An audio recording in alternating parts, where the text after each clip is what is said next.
We are a health center for people ages 12 to 25.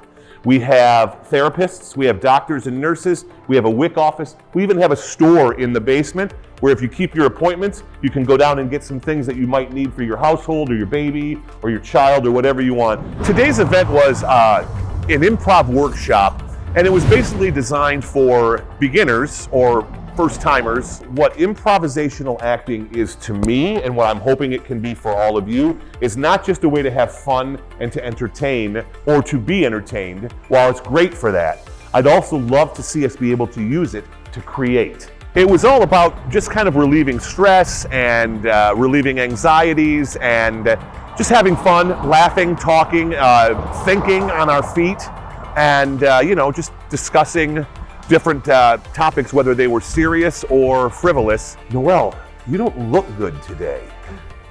Yes, I feel terrible. Excellent, because now we've got a scene that we can continue. Noelle knows that she's not feeling well, and so she can go down that road. Whereas if she says, no, I feel great, now we have a scene about two people arguing over how somebody feels. That's not going to hold interest for very long at all. We had a nice turnout. It was really fun to see people kind of come out of their shells a little bit and give everything a nice try and just let themselves be a little bit silly. Can you slide me the book, please? I need to see it. Almost all of the time, we're not as funny as we could be if we're trying to be funny.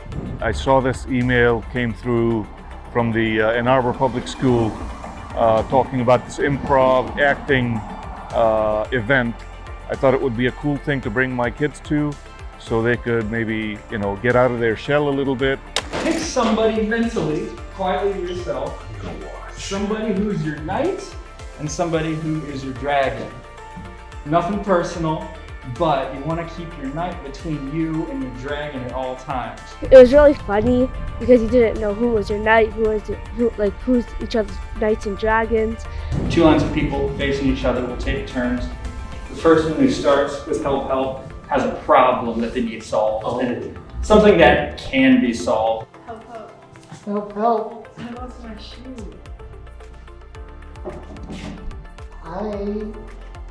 I have some masks. I feel like some of the other kids who may not be so used to improv, I feel like they were a little bit scared at first, but once they warmed up, they did a really good job. I'm about to shave off all my hair. Yes, do you need help? I have a shaver at my house. Perfect! Improv helps people listen, empathize with one another, and be able to think more on their feet in any kind of situation, not just for theater. My favorite game today was the taxi game because it was interesting to see all the situations. You get to create the character, and then everyone else gets to kind of guess what character it is and then play into it, and I think that's really fun. I had a lot of fun today, so it was a pretty good experience going out today. I'd definitely invite my friends to come down. I think events like this are extremely important because mixing the arts along with what happens in life, art imitates life, art can help influence life, and what it can also do more than anything else is it can just get us out of our own heads and just let us live and breathe and laugh and be with one another. And that's extremely important all the time, but most especially now that we've been, pushed further and further apart over the last 2 years. So I thought it was really nice to see everybody interacting and seeing people enjoying each other's company.